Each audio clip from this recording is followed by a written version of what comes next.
জীবনের পথে চলতে গিয়ে আমরা অনেক বাধা বিপত্তির মুখোমুখি হই। কখনো আমাদের স্বপ্নগুলো ধোঁয়াশায় ঢাকা পড়ে যায়, কখনো ব্যর্থতা আমাদের কাঁধে চেপে বসে। এই সময়গুলোতে মনে হয় আর কিছুই করার নেই, সব শেষ হয়ে গিয়েছে।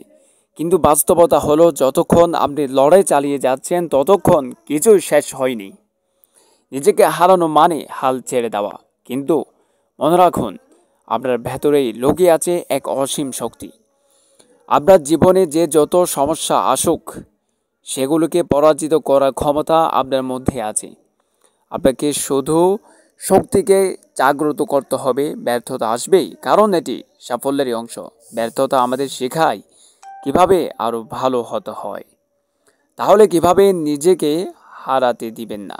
নাম্বার ওয়ান, নিজের উপর বিশ্বাস রাখুন, কারণ ক্ষমতা, প্রতিভা এবং চেষ্টা আপনাকে একদিন সাফল্যের চূড়ায় পৌঁছে দিবে।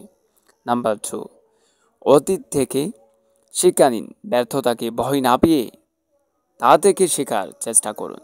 নাম্বার থ্রি, লক্ষ্য স্থির রাখুন।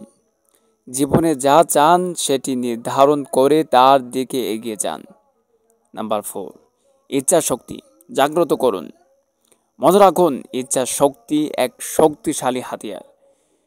জীবন কখনো সহজ ছিল না, সহজ হবও না, কিন্তু যারা নিজের ভেতরের শক্তিকে কাজে লাগায় তারাই জীবনের প্রতিটি চ্যালেঞ্জ জয় করতে পারে। তাই নিজেকে কখনো হারাতে দিবেন না, কারণ আপনি নিজেই আপনার সবচেয়ে বড় অনুপ্রেরণা।